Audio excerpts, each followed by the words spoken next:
Utah Jazz, 3 reasons why Mike Conley will redeem himself.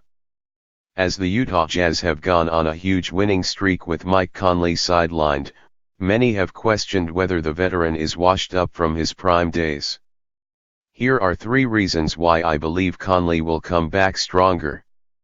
It's no secret that the biggest off-season addition last summer for the Utah Jazz was supposed to be Mike Conley. After the rumored deal failed to materialize at the 2019 trade deadline, Utah went out and got their guy ahead of the 2019 NBA draft. And boy, did Conley cost a pretty penny.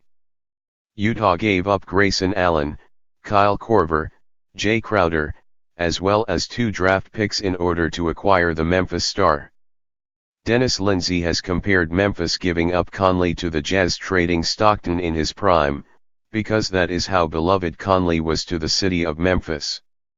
He spent 12 years as a Grizzly, becoming the franchise's all-time leader in games played, points, assists, and steals. Marc Gasol often was accredited as the team's best player during the grit and grind era, earning the accolades of all-star appearances, the Defensive Player of the Year trophy. Meanwhile, Conley quietly became a two-way star, being able to score at all 3 levels with a deft floater to shoot over tall 7-foot rim protectors, all while playing tough defense. While all of his teammates from the grit and grind era started going their separate ways, Conley was the one who stayed the longest. He watched as Gasol went on to win his first NBA title with the Toronto Raptors, and even joined the champagne celebration with his old friend via FaceTime. That made Conley want an NBA championship all the more. It was a no-brainer for the Utah Jazz to acquire a guy like Mike. He was supposed to be the Jazz's best point guard since Deron Williams, create a terrifying pick-and-roll game with Rudy Gobert, and form the best backcourt in both his and Donovan Mitchell's careers. Heck, Conley was so valuable that it even caused the Jazz to put the kibosh on the old headband policy. From the opening tip of the 2019-20 season, Mountain Mike has looked like he is over the hill. Conley shot 1/16 in his official Jazz debut against the Oklahoma City Thunder, and followed it up with a 3/11 shooting night against the Lakers. He bounced back with 12 points and 8 assists in a blowout win against the Sacramento Kings, and even looked like he found his form in the third quarter versus the Los Angeles Clippers in late October.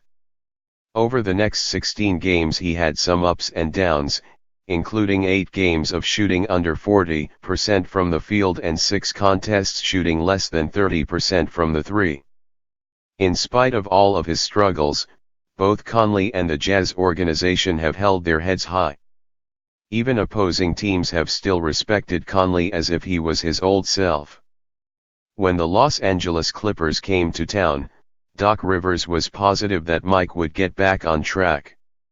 In contrast, some of the doubters of Conley have said this. The Utah Jazz should have kept Ricky Rubio.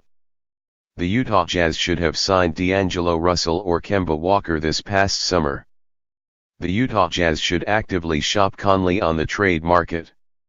Even Tim McMahon of ESPN, who I consider to be a voice of reason, suggested that Mike Conley come off the bench when he returns to injury so he has the ball in his hands more. Here are 3 reasons, not excuses, why I believe Mike Conley will bounce back and ultimately help the Jazz win the trade they made last June.